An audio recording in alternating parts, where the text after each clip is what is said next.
You watching Half Circle TV. You know what I'm talking about? Half circle. That's what's up. West Coast, baby.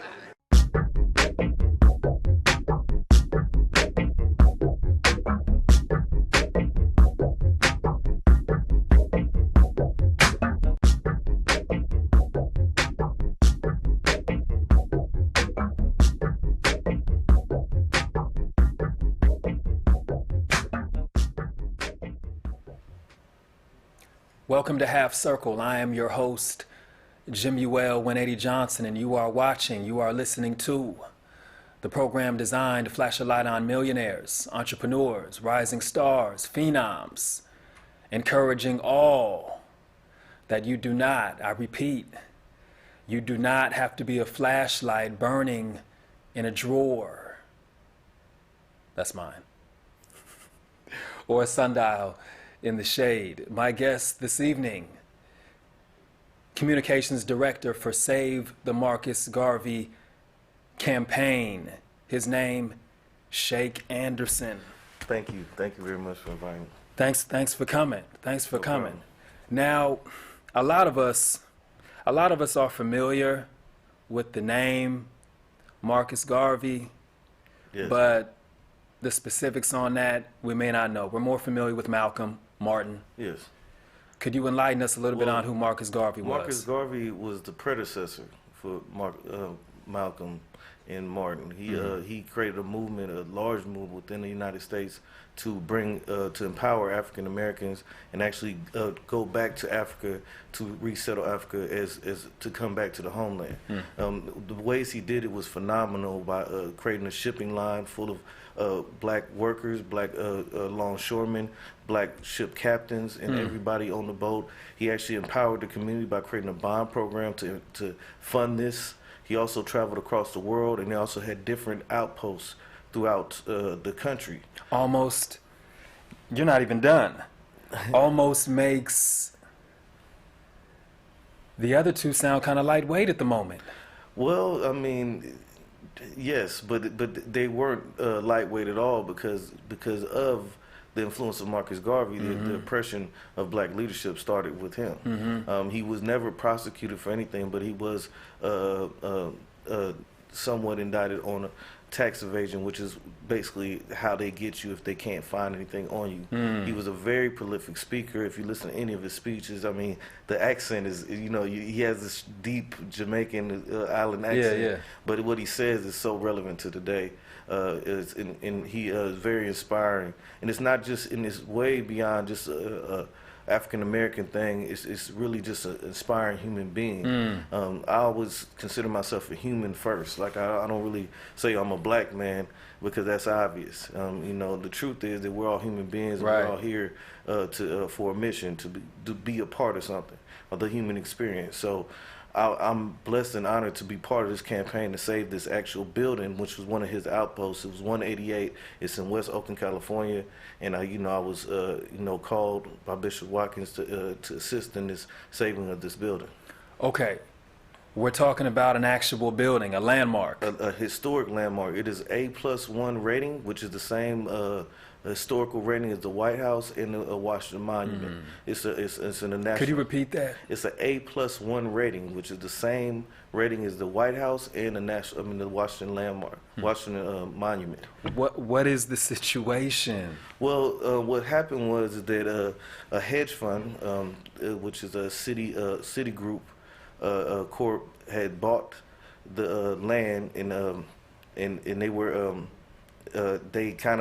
they owned it, and they were on a lease, a 10-year lease. They had got grant money to improve the building, and when they went to them to actually get the grant money approved because they own the building, then they violated the lease and put them on a month-to-month, and then a couple months after that, they asked them to evict them. Now, what happens in this building is actually phenomenal in itself, which goes along with the Marcus Garvey legacy, is that it has a digital television media arts program for at-risk youth.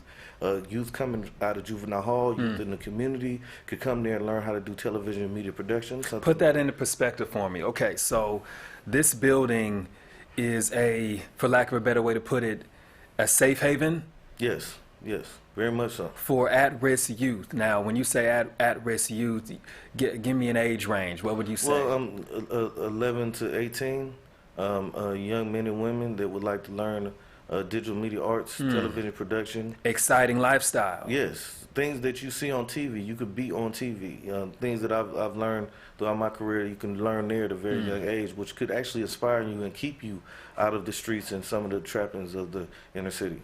So it's a great program, and also and that's just for the youth part.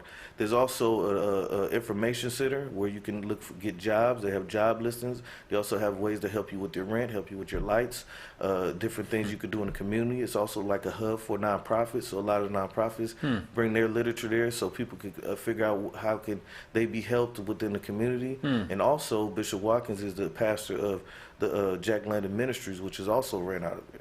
So you have three crucial elements of the community that are ran out of one building. How long has this building or landmark been in place? It's 130 years, over 130 years.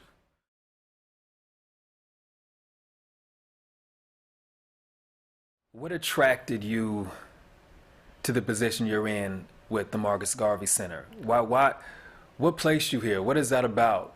Well, okay, I was in the military for 7 years. In that capacity, the military, I was a printer, which in civilian terms translated into like media. Later on, the rate, which is lithographer, which was printer, actually turned into media specialist. So I had a background in media. So from there, when I got out, I kind of decided to do what I wanted to do, like with my life. So I started doing radio. So I got into radio and broadcasting. Also do video work. Now, what do you think that part? Obviously, it's being heard. Radio, Yeah. TV, printing. Yes. So there's something about you that is. Would you say that's something that's developed, or you feel you were born this way? It's always been around me. Like always, literally the military. That was, I wouldn't say a fluke. It was just ordained in a sense for me to be a printer, which allows me to always be able to create and disseminate information, you know, and produce and push out information. The written word. Yeah, and I was able to, like, you know, learn how to run small presses, and I'm still associated with different print shops, so I'm always educated. And being a printer, also, you become somewhat of an intellectual because you always have to read actually what you're printing, so you end up learning more than what you want to at times. You become a sponge of information. So when the Occupy Wall Street thing kind of jumped off, I was so excited because for the last 2 years I had been on the air talking about the money system, because I don't know anybody that doesn't have money problem. It's a prevailing problem within America. Even if you have money, you have money problems. So I never understood it, because once I was able to, within the military, learn the whole ship. I was very qualified. I learned a lot of how the ship functions from top to bottom. But when I got out, I couldn't understand money. I couldn't understand the economic system. Like, I would study, I would read books, couldn't understand it. Like, I didn't understand why I didn't understand it. Because I was like, I'm a smart guy. I know I'm smart, so why I can't figure this out? And then I realized I was asking the wrong question. You can't understand something that isn't meant to be understood. The money system is designed to confuse you. It's ran by a small group of people that want to control the masses. It's that simple. The Federal Reserve is a private company. So if a private company doesn't want you to know in the worker, that means it's doing something to enslave the population. And it's designed How does that tie to the Marcus Garvey Center? Well, this is a foreclosure. This is CITIBANK. This is one of the largest banks in the country. They're foreclosing on a National Historic Landmark, which actually is part of what I consider the gentrification of West Oakland. Repeat that, please. It's part of the gentrification of West Oakland. In order to take over or gentrification. Meaning the moving out of a certain population of a reason to replace them with a newer population that has no understanding of that area. Just basically they bought this hedge fund bought like 22 different properties. They sold them all for a profit. This is the last one on the books. They bought it, but they also knew that this building is hard to sell. It's a historic landmark, so there's only so much you can do with it, period. So this is the last one on their books. And And if you want to control an area, sometimes as a figurehead, you take one of the historic landmarks and then you make it into whatever you like it to be. Okay. What would you say your gift is? Communications. I'm able to take information and put it back out in a way that everyone can understand. I can speak in a way that lets the common person understand me, but yet and still speak to an intellectual without actually having to change my speech pattern. I'm gonna throw a few names at you. Just give me brief feedback, whatever comes to your mind. All right. Harriet Tubman. Brilliant. Never got caught. That's what comes to my mind. Somebody divine in spirit with a cause and never got caught. Did everything for the people without any thought of her own personal safety. Frederick Douglass. Genius. Come up from nothing. Come up as a slave and educate yourself to the point where the president has to ask you for advice on how is the mood of the people, of the African American people that he wants to free. Tyler Perry. Multi-talented. Tyler Perry is like, he's such an anomaly in the sense where to be able to play so many roles and to be able to direct in so many capacities. A lot of people don't understand what direction is. Direction is a person that knows how to place people at the right place at the right time, and he knows how to place himself in the right place at the right time, and also people around him. You know, he's an inspiring individual, to say the least. You mentioned something to me yesterday. I asked you to bring it up. Oh, It was an expression you said. You know what I'm talking about? yeah. My music or my movement, I would like it to be the gateway drug to enlightenment. The gateway drug to enlightenment. Well, yeah, in the French had the Age of Enlightenment, right? It was a bunch of intellectuals that came and come up with ideas. And in America, I feel like just the world, we have the information. You can go online and do the research. You don't have to believe it.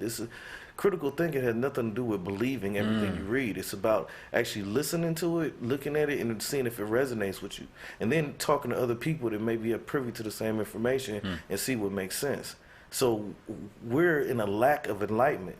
We get fed information, and if enough people cheer, then we agree with it. But that one person that says, wait, hold on, this doesn't make sense, then they vilify that person, as opposed to saying, well, you know, maybe we should think about this a little bit more before we agree to whatever's being sold to us on television, because it is being sold to you, because, you know, between everything they tell you, there's a commercial.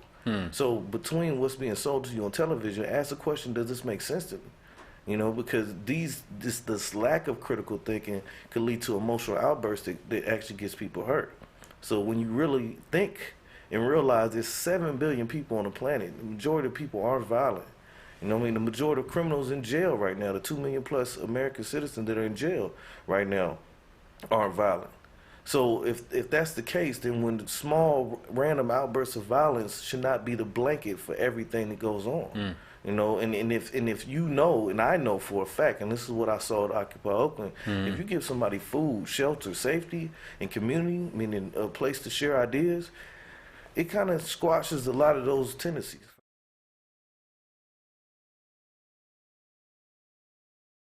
You have a particular way of describing poverty. You connect it to mental illness. Why is that?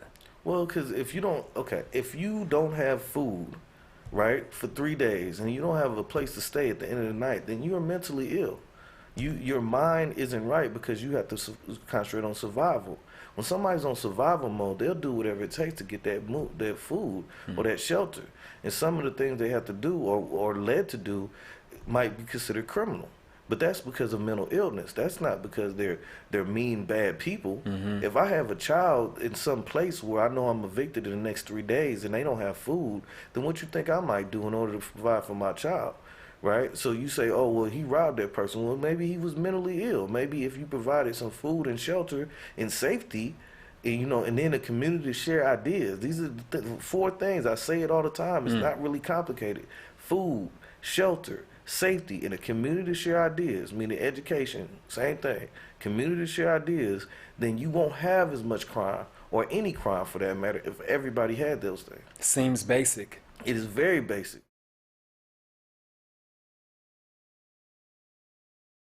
What would you say to at-risk youth watching this show right now? If you could give them 3 tips.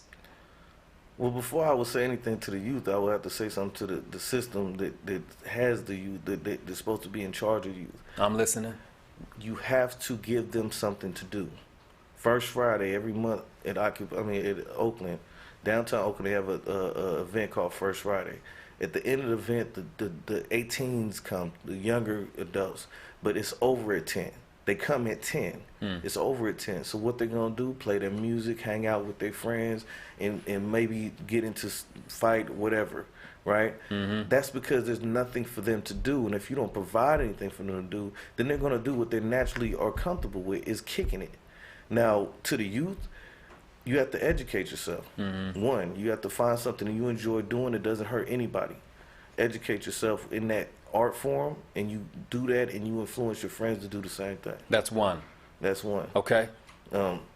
Well, that's the most important one. As far as besides education, really just take time to learn who you are. It's really, I'm an only child, so I spent a lot of time by myself. But it's called meditation in certain ways, right? If you got to learn how to be alone, and sometimes you have to fight for that space. As I get older, I realize that in the more involved in the community, I have to fight for more time. You got to learn how to be alone. Yeah, because if you learn how to be with yourself, then nothing anyone else does will push you to hurting them.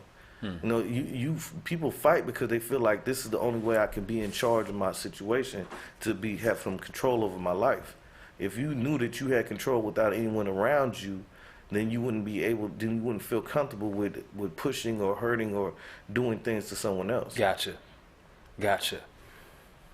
Liberty Hall. Yes. Another name for? The Marcus Garvey Building. Or Jubilee West. It has a couple names. Jubilee West. Yes. What do we do? Well, we got to organize. We got to build awareness. This is what we're doing right now, being on the show. Build awareness. Let people know what this building can provide. And it's not just about the building in West Oakland. It's about your community too, and the services it provides. There should be a building like this in every community. So if West Oakland has to be at the flagship of that, then we want to do that. But the truth is, before you say these people are bad, consider what they had. What are we doing to serve the people that you say are bad? When somebody's on survival mode, understand survival mode is the basic mode of humanity. If you're on survival mode, you're easily led, you're easily influenced, and you're willing to do whatever it takes to get whatever is next. The money system keeps you on survival mode. It's a monthly cycle. It happens every month, right? You feed it the first. By the 15th, you're broke. By the 20th, you don't know what to do, so you got to sit still, try to hustle somebody to get some extra money to make it to the first again. So if we get people off survival mode, then you can get people to critical think about their situation, and then we can actually organize, because I don't need to take nothing from you. We all got the same food. We all got we got shelter. Some people might say this is a socialist mindset, but if you realize that the portion of American population is socialist, if you understand how the military works, it's a socialist environment. This is what I was learned from 20 to 27. I was brought up in a socialist environment. So when I go back to a capitalist environment, it's hard for me not to understand how when I was in the military, I would never be homeless. When I was in the military, I was never without any food.